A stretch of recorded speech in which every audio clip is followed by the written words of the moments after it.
Tough on crime. Suzy Lopez says that is the approach she will continue to take as she moves forward in her role as the first elected female state attorney for Hillsborough County. Now, some of the area's top political leaders have varying viewpoints on how she's handling juvenile justice.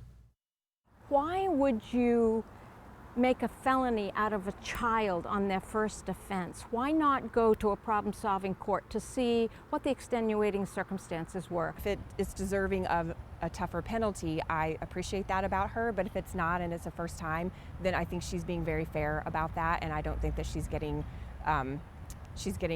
enough credit for what she's doing to try to be fair and just.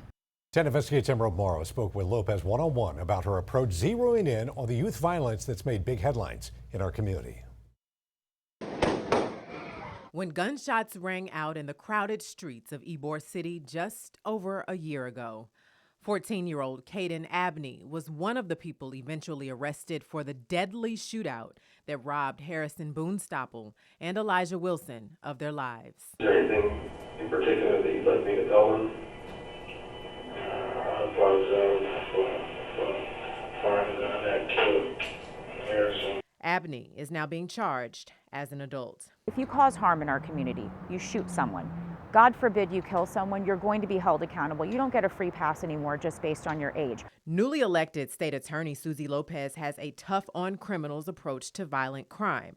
Under her watch, 10 Investigates found she has charged more juveniles as adults than her predecessor. We are taking a stance. We are holding the offenders accountable, and we're going to keep our community safe. So that's been one of the toughest cases, but it's also, I've gotten to know the families and we support them. Lopez wears a bracelet from Boonstapple's mother. It's of one of his last Facebook posts, which reads, "Go where you feel most alive." I take these words and I take them to heart, just like I do every young life that we have lost. There's always support for victims of violence, but some want to come into better agreement on the best way to achieve that justice, especially when children are involved. My heart goes out to the family that lost the loved ones.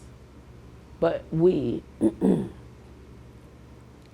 society, have to determine, are they really adults or are they teenagers? Or is there some mental issues going on? Yvette Lewis with the NAACP says her office is following this issue closely because it's one that disproportionately impacts the African American community. I just want every member of our community, no matter if you live in East Tampa, West Tampa, North, South, anywhere in the county, that if you're the victim of a crime, we're going to hold that person accountable and we're going to support you and stand by you. Emerald Morrow, 10 Investigates.